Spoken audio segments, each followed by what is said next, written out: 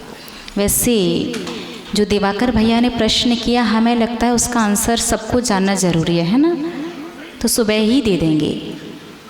दिवाकर जी ने प्रश्न किया कि भगवान पार्श्वनाथ की प्रतिमा पर अभिषेक कहाँ से होना चाहिए, मस्तक से या फण से?